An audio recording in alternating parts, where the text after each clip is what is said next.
আল্লাহ পাক অর্ডার করলেন জবাহ করো ছেলেকে। আমার ভাইরা, হযরত ইব্রাহিম আলাইহিস সালামের কথা আল্লাহ পাক কোরআনে কারিমে বলছেন সবর কারে কয়, দেখো শেখো সবর কারে কয়।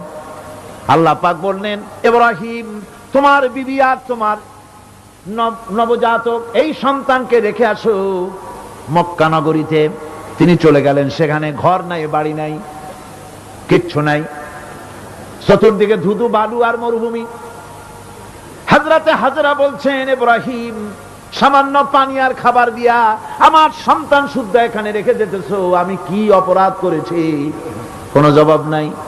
দুইবার তিনবার বলার পরে হাজরা বলছেন ইব্রাহিম গো, তবে কি আমার আল্লাহর হুকুম মতো আমারে রেখে যাচ্ছ নাকি? হযরত ইব্রাহিম আকাশের দিকে আঙ্গুল উঁচু করলেন। কথা বলবেন, বাক শক্তি বেরোচ্ছে না।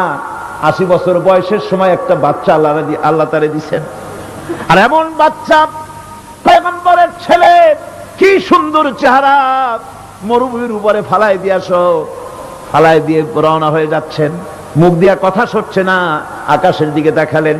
হযরত হাজরা বুঝতে পারলেন। হযরত হাজরা বলেন ইব্রাহিম কোনো চিন্তা নাই, নিশ্চিন্ত মনে বাড়ি ফিরে যাও। আমি আমার আল্লাহর উপরে এতটা ভরসা করি, আল্লাহর হুকুমে যদি আমার এখানে রেখে যেয়ে থাকো, ওই আল্লাহ পাক আমাকে আর আমার কলিজার টুকরা ইসমাইলকে পানিতে আর খাবারে মারবেন না, অবশ্যই তিনি ব্যবস্থা করবেন। হযরতে হাজরা পানির জন্য দৌড়দৌড়ি করলেন। সাফা মারোয়া আপনারা জানেন, সব জানা কথা, সাফা মারোয়া দৌড়িয়ে দৌড়ি। এই যে পানির জন্য হাজরা দৌড়াইলেন, আল্লাহর কাছে খুব নাপছন্দ হয়েছে নাকি? এমন পছন্দ হইল আল্লাহর কাছে, কিয়ামত পর্যন্ত তার এই বান্দির আমল, এই দৌড় আল্লাহর কাছে এমন পছন্দ হয়ে গেল, কিয়ামত পর্যন্ত সমস্ত হাজীদের জন্য আল্লাহ ওয়াজিব করে দিল, দৌড়াও, আমার হাজরা যেমন দৌড়াইছে সেই রকম দৌড়াও। সুবহানাল্লাহ। ইসমাইল না খেয়ে মরছে, পানির অভাবে মরছে। হযরতে জিবরাইলকে আল্লাহ পাঠায় দিলেন, আমার ইসমাইলের পায়ের গুতা যেখানে লাগতেছে তুমি গিয়ে সেখানে পায়ে আঘাত করো। হযরতে জিবরাইল পায়ের আঘাত করলেন, সেখান থেকে পানি ছিটকে বেরিয়ে চলে আসলো। জমজম, থাম থাম।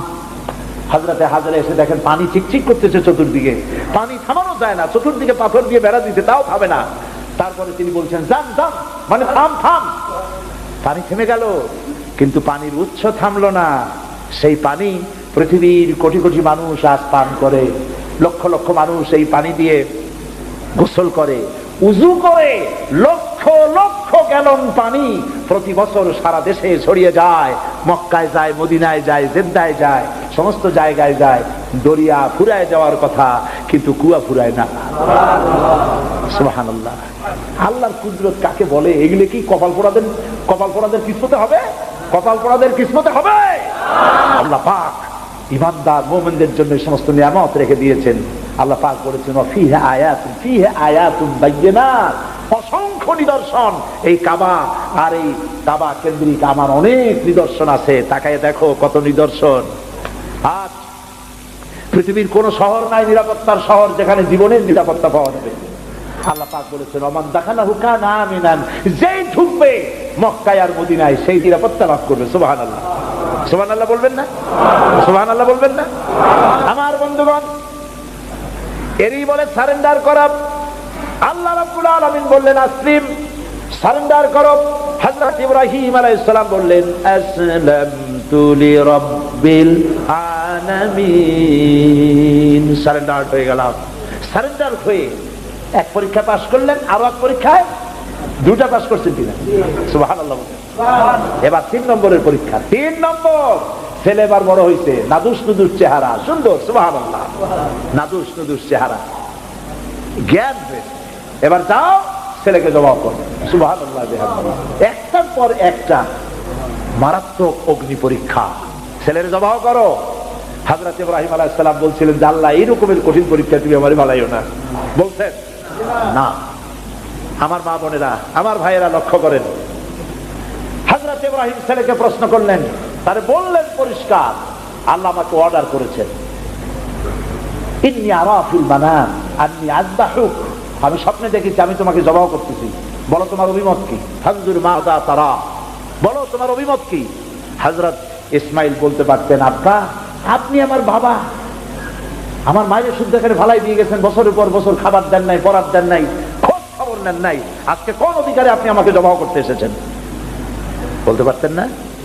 তিনি কি তা বলেছেন? না। এর নাম মুসলমান। চিল্লায় বলেন সুবহানাল্লাহ। এর নাম মুসলমান। আল্লাহর হুকুমের সামনে মাথা নত করে দাও। হযরত ইসমাঈল কি জবাব দিলেন? হযরত ইসমাঈল বললেন, ইয়া আবাতি ফাআল মা তুমারু সাতাজিদুনি ইনশাআল্লাহু মিনাস সাবিরিন। হে পিতা, আপনি স্বপ্নে যে ব্যাপারে আদিষ্ট হয়েছেন, দেখেন ছোট্ট মানুষ কিন্তু তিনি কথা বললেন না যে আপনি স্বপ্নে যা দেখছেন তাই করেন। তিনি বললেন কি, আপনি স্বপ্নে যে ব্যাপারে আদিষ্ট হয়েছেন আপনি তা পালন করুন। ছেলের এই জ্ঞান হয়েছে আমার আব্বা আল্লাহর পয়গম্বর, আর পয়গম্বরেরা নিজের ইচ্ছায় কিছুই করে না। আল্লাহর হুকুম, আপনি আমাকে ধৈর্যধারীদের মধ্যে পেয়ে যাবেন, আমাকে ধৈর্যধারী পাবেন। আমি ছটফট করবো না, দৌড় দেব না। তবে আমার আব্বা তিনটা কাজ করেন। জবাহ করার সময় আমার হাত পা বাঁধেন, যাতে করে জবাহের বেদনায়, যন্ত্রণায় আমার হাত পা আপনার গায়ে লাগলে আমার বেয়াদবি হয়ে যেতে পারে। হাত পা বাঁধবেন। 2 নম্বরে আপনার চোখটা বাঁধবেন ভালো করে, যাতে করে আমার গর্দান দেখলে এখানে ছুরি চালাইতে আপনার কষ্ট হইতে পারে, হাতটা শিথিল হয়ে যেতে পারে। বাপের কাছে ছেলের গর্দান বড় প্রিয়। বাপ তার ছেলেকে কাছে রেখে তার গর্দানের উপরে চুমা খায়, তার কপালে চুমা খায়। আপনার চোখটা বাঁধিয়ে নিন, তাহলে কষ্ট কম হবে। আর 3 নম্বরে আর একটা দাবি আছে। 3 নম্বরে আর একটা দাবি হলো, আমার মা হাজেরা জনম দুঃখিনী মা, আমার কোন সন্তান তার নাই, মা বলে ডাকবার মতো। আমাকে জবাহ করার পরে আমার রক্ত মাখা জামাটা আমার মায়েরে দিয়া দিবেন, আর বলবেন যেন কান্দাকাটি না করে, কিয়ামতের দিন আল্লাহর দরবারে মায়ের সাথে আমার দেখা হয়ে যাবে। হযরত ইব্রাহিম ছেলের হাত পা বাঁধলেন, নিজের চোখ বেঁধেছেন। আল্লাহর আকাশের ফেরেশতারা তাকায় দেখতেছেন, কি সাংঘাতিক পরীক্ষা। এত বড় পরীক্ষা পৃথিবীর কোন মানুষকে আল্লাহ রাব্বুল আলামিন করেন নাই। কি কঠিন পরীক্ষা! নিজের ছেলের গলায় ছুরি চালানো বাপের পক্ষে কি সম্ভব? হযরত ইব্রাহিম আলাইহিস সালাম কোরআনে কারীমের মধ্যে রব্বুল আলামিন সুন্দর করে বলেছেন, ফালাম্মা আসলামা ওয়া তাল্লাহু লিল জাবিন। বাপ বেটা দুজনে রাজি হয়েছে, ছেলেটারে কাট করিয়া ছুরি ধরছে, ছুরি চালানো শুরু হয়ে গেছে। আল্লাহর কি ইচ্ছা আছে ইসমাইল জবাহ হয়ে যাক, আল্লাহর ইচ্ছা পরীক্ষা করা। আর ইব্রাহিম আলাইহিস সালাম পরীক্ষার রেজাল্ট জানেন না, ঠিক কিনা? ছেলে জবাহ হবে কি হবে না এটা কি জানা আছে? তার জানা আছে জবাহ হবেই। শক্তভাবে ছুরি চালাচ্ছেন, কাটে না, গলা কাটে না। এরপরে আল্লাহ রাব্বুল আলামিন, আকাশের ফেরেশতারা কাঁদতেছে এই দৃশ্য দেখে। আল্লাহ পাক দুম্বার ব্যবস্থা করে দিলেন। দুম্বা ইসমাইলকে, হযরত ইব্রাহিমের তো চোখ বান্ধা, ইসমাইল আলাইহিস সালামকে সরাইয়া দুম্বার সামনে দিয়েছে, দুম্বা জবাহ হয়ে গেছে। সুবহানাল্লাহ।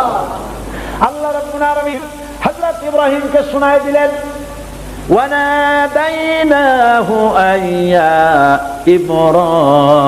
ইব্রাহিম قد صدقت الرؤيا إنا كذلك نجزي المحسنين। আমি ইব্রাহিমকে ডেকে বললাম, ইব্রাহিম তুমি তোমার স্বপ্নকে বাস্তবে রূপ দিয়েছো, আর আমি এইভাবে করে মুহসিনিনদেরকে পুরস্কৃত করে থাকি। সালামুন আলা ইব্রাহিম। ইব্রাহিমের উপরে আল্লাহর শান্তি নাজিল হোক। কিয়ামত পর্যন্ত পৃথিবীর কোটি কোটি মুসলমানেরা নামাজের মধ্যে ইব্রাহিম আলাইহিস সালামের জন্য দোয়া করবে। সুবহানাল্লাহ। দোয়া করেন না আপনারা? কোন সময়? দরুদের মধ্যে। দরুদ কিয়ামত পর্যন্ত দোয়া করো, তোমার নেতা, তোমার জাতির পিতা। মুসলমান কারে বলে? এর নাম মুসলমান। মদের ব্যবসা ছাড়তে পারবেন না, জুয়া ছাড়তে পারবেন না, সুদ ছাড়তে পারবেন না, আবার দাবি করবেন আপনি মুসলমান। মুসলমান হওয়া যাবে না, আল্লাহর কসম মুসলমান হওয়া যাবে না। মুনাফিক, মুনাফিক, মুনাফিক। মুসলমান হতে হলে আল্লাহর হুকুমের সামনে মাথা নত করতে হবে, যা তিনি বলেছেন সব মানতে হবে। মিথ্যা ছেড়ে দিতে হবে, ওজনে কম দেওয়া যাবে না, খাদ্যে ভেজাল দেওয়া যাবে না, নিজের স্ত্রীকে নিজের মেয়েকে বেপরদা করা যাবে না, বৈশাখী মেলার নামে নিজেদের মেয়েগুলিকে সৌন্দর্য প্রদর্শনী করে মানুষের সামনে বের করা যাবে না। এর নাম ইসলাম। এর নাম কি? এই ধরনের মুসলমান হইতে পারবো আমরা? হইতে পারবো? এই ধরনের মুসলমান হইতে রাজি আছি? কারা কারা রাজি? আলহামদুলিল্লাহ।